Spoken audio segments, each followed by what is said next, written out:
둥근 안경에 사무원 같은 느낌의 강속구 투수. 태극 마크를 달고 있는 프로야구 하나 이글스의 에이스 마무리 김서현이 남다른 매력을 드러냈다. 김서현은 지난 16일 일본 도쿄돔에서 진행된 2025 네이버 K베스트볼 시리즈 일본과의 두 번째 경기에서 6-7로 뒤진 9회 초 마운드에 등판했다.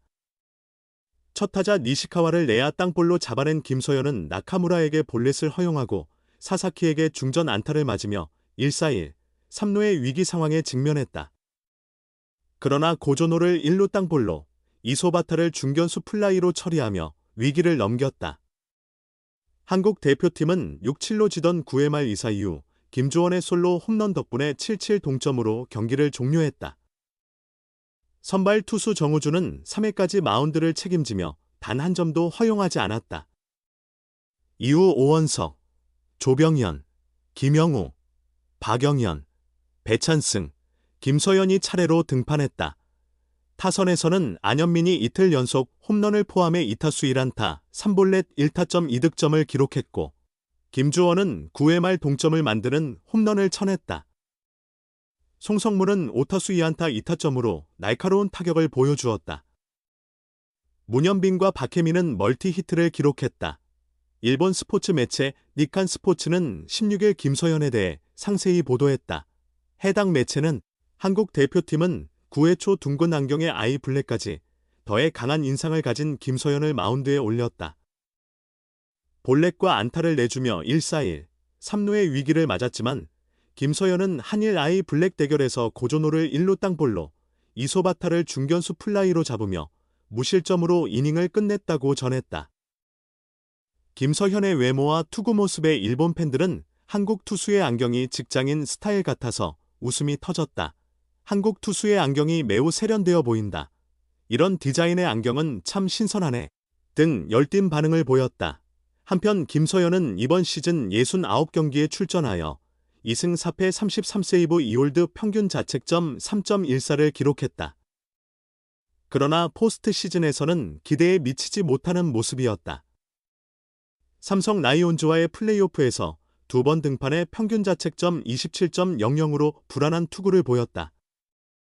LG 트윈스와의 한국 시리즈에서는 1승을 챙겼지만 10.13의 평균 자책점을 남겼다. 포스트 시즌 부진으로 걱정을 남겼던 그는 국가대표팀 합류 후 코칭 스태프와 동료들의 지지 속에 성인 대표팀 첫 경기를 무실점으로 마무리하며 반등의 계기를 만들었다. 불펜 대붕괴를 경험한 대표팀, 김서현을 아껴야 할까? 출장 불가능일까? 일본과의 2차전 기회는 주어질까? 류지영 감독이 이끄는 한국 야구 대표팀은 16일 일본 도쿄돔에서 2025 네이버 K베스트볼 시리즈 일본 대표팀과 평가전 두 번째 경기를 진행한다. 한국은 전날 15일 일본에 41로 역전당하며 패배했다. 투수진의 불펜이 무너졌다. 선발 곽빈을 포함해 총 7명의 투수가 등판했으나 12피안타 11사사구 11실점을 기록하며 흔들렸다. 곽빈 3/3분의 1이닝 3피안타 1볼넷 3실점 2-3-1로 앞선 4회 1-4-1 3루 상황에서 마운드를 내려왔고 이로운 3분의 1이닝 1피안타 1볼넷 무실점 김태견 3분의 1이닝 1피안타 2볼넷 2실점 이호성 0이닝 2피안타 1볼넷 1사구 4실점 성영탁 1이닝 2피안타 무실점 김건우 2이닝 1피안타 2볼넷 1사구 무실점 이민석 1이닝 2피안타 2볼넷 2실점 이 차례로 등판했다. 김서현은 마운드에 오르지 않았다. 김서현은 지난 9일 서울 고척돔에서 열린 체코와의 2차 평가전에서 2-0으로 앞선 5회 말 등판하여 3분의 2이닝 1피안타 2볼넷 1실점을 기록했다. 총 투구수는 21개였으며 이는 변화구 없이 오직 직구만으로 구성되었다. 최고 속도는 156km, 평균 구속은 152km를 기록했다. 체코전 이후 류지연 국가대표 감독은 김서현의 향후 활용에 대해 변함없다. 예정대로 진행할 것이다.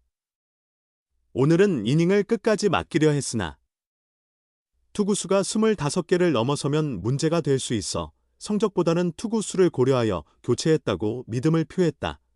류지영 감독은 일본 원정을 앞두고 불펜 운용에 관해 경기 감각이나 경험 축적보다는 승리를 위해 가장 컨디션이 좋은 선수를 기용하겠다고 밝혔다. 류 감독은 두 경기 연속 등판도 고려해야 하며 투구 수를 확인하면서 점수와 경기 흐름에 따라 투수 기용을 미리 정하지 않고 상황에 맞게 대응하겠다고 설명했다. 앞서 나가는 상황에서 홀드 부문 공동 2위 이로운을 두 번째 투수로 기용했으나 좋은 결과를 얻지 못했다. 김태견, 이호성 등 150km대 빠른 공을 가진 불펜 투수들이 잇따라 등판했지만 제구가 불안정하며 많은 실점을 허용했다. 3-6으로 뒤진 상황에서 성영탁, 김건우, 이민석이 추격조로 등판했다. 김서현은 최준용, 김영우와 함께 등판 기회를 얻지 못했다. 국가대표 불펜에서 조병현과 박영현은 앞선 상황에서 8, 9회를 책임지는 세선맨 및 마무리 역할을 맡을 것으로 보인다. 김서현이 어떤 경우에 등판하게 될지 주목된다. 류지영 감독은 15일 일본과의 1차전 패배 후 기자회견에서 오늘 투수진에서 가장 아쉬운 부분은 11개의 사사구였다. 가장 안타까웠다고 말하며 오늘 예상보다 투수 소모가 컸다. 우리 투수진은 장이닝을 소화하는 선수보다 1이닝씩 던지는 불펜 투수 위주로 구성되었다. 오늘 많은 투수를 사용해 내일 경기에서는 투수들이 장이닝을 소화하는 상황이 펼쳐지길 바란다고 전했다. 분명 한국 야구의 희망이다. 성과도 분명하게 쌓았다. 하지만 기복을 경험한다. 어려운 시기를 지나고 있다. 중요한 사실이 있다. 아직 21세밖에 안 됐다는 점이다. 지금 상황에 집착할 이유가 없다. 김서현에 대한 이야기다. 2025년 정규 시즌 69경기 66이닝, 2승 4패 2홀드 33세이브, 평균 자책점 3.14를 기록했다. 하나 구단 사상 처음으로 30세이브를 올린 우완 투수가 되었다. 시속 160km에 달하는 강력한 직구를 지녔다. 이 무기를 통해 막힘없이 타자들을 눌렀다. 하지만 정규 시즌 마지막 경기에서 악몽을 겪었다. 10월 1일 문학세스지전에서 투런 홈런 2개를 허용하며 역전 끝내기 패배를 당했다.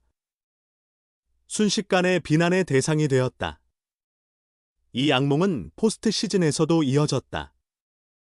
부정적인 의미로 논란의 중심에 서게 되었다. 이미 국가대표팀에 선발된 상태다. 김서현은 한국 시리즈 후 빨리 잊고 대표팀에 합류해야 한다고 말했다. 류지연 감독 또한 마음이 무거울 것이다. 잘 케어하겠다고 언급했다. 체코와의 평가전 2차전에 출전했다. 직구만 21개를 던지며 1이닝 1실점을 기록했다. 최고 구속은 156km를 나타냈다. 경기 후 구종이 좋지 않아 빠른 공만 집중했다고 밝혔다. 결국 대표팀 투수 중 유일하게 실점을 허용한 선수가 되었다. 하나에서도 그렇고 대표팀에서도 상황은 같다. 논란이 많다. 하지만 분명한 것은 지금 김서현에게 집중할 이유도 그럴 필요도 없다는 사실이다. 아직은 젊은 선수다. 2004년생으로 이제 21살. 이른 나이의 기복을 경험하는 것은 자연스러운 과정이다. 어떤 면에서는 일시적으로 몰아친 느낌이 있을 뿐이다. 하지만 김서현이 이대로 무너지길 바라는 것은 말이 안 된다. 일본과의 평가전에서 또다시 마운드에 올라설 가능성도 있다. 2025년의 마지막 경기이기 때문이다. 모든 힘을 쏟아낸다고 생각해도 좋다. 김서현 또한 빨리 잊고 국가대표 유니폼을 입고 제대로 던지겠다. 지난해 프리미어 12 대회에서 좋은 성과를 낸 기억이 있다고 말했다. 대신 일단 조금 내버려 두는 것도 하나의 방법이다. 힘내라며 응원하고 박수 쳐주는 것조차 부담으로 느껴질 때가 있다. 제가 부진할 때 상대팀 팬들의 환호 소리가 기억에 남는다며 속내를 드러내기도 했다. 이런 상태의 선수를 억지로 기용하는 것도 바람직하지 않다. 이번 평가전이 전부가 아니다. 2026 월드 베이스볼 클래식이 진짜 목표다. 2026년에는 아시안게임도 기다리고 있다. 지금은 몸과 마음을 다잡으며 본 경기에서 제 실력을 발휘하는 것이 더 중요하다. 김서연을 되살리는 방법이 꼭 지금 당장 경기에 내보내는 것만은 아닐 것이다.